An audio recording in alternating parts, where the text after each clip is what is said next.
Good morning, parents and children.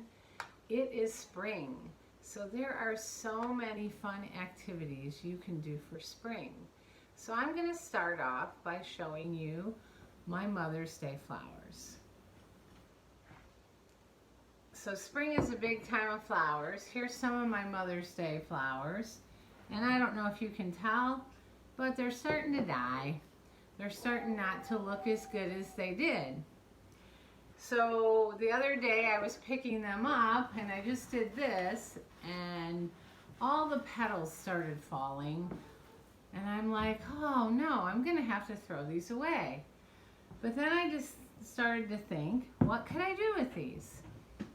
So one of the things I thought of is that, and you don't have to have flowers, although you could tell your husbands that you need some flowers for an art project for your kids.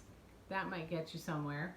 Or you could just go outside in your backyard and look for flowers. I have a big white cherry bush that has flowers on it. I have a lilac bush in the front. So there's a lot of places that you could pick up petals that have fallen, leaves. So I just took some of the petals that just fell and some of the leaves, and you can just see that there's a lot of them. And I took some contact paper, and you can buy this at Target. This is one of my favorite craft project things. And you just open up a piece of contact paper. This can be tricky. And pull it apart. And you can lay it on a table. Another fun thing to do is to stick it to a window.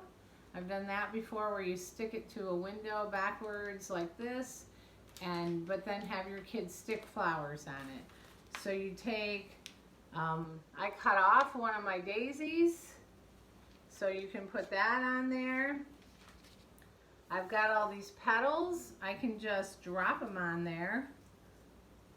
I have the leaves that I cut off and stick them on there, or you can make a pretty picture out of it by trying to make a flower with all the petals.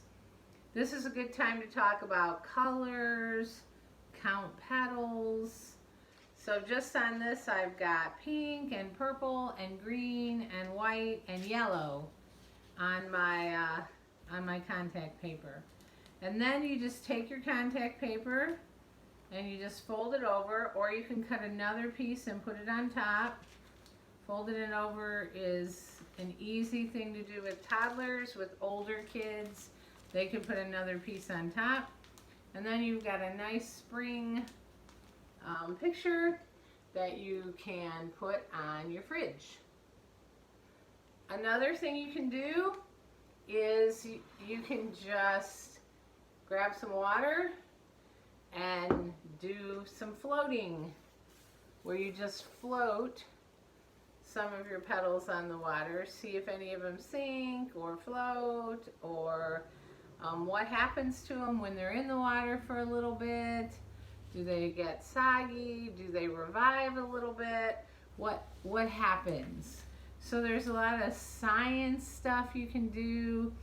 There's a lot of you could also take a piece of, I have multiple colors of construction paper.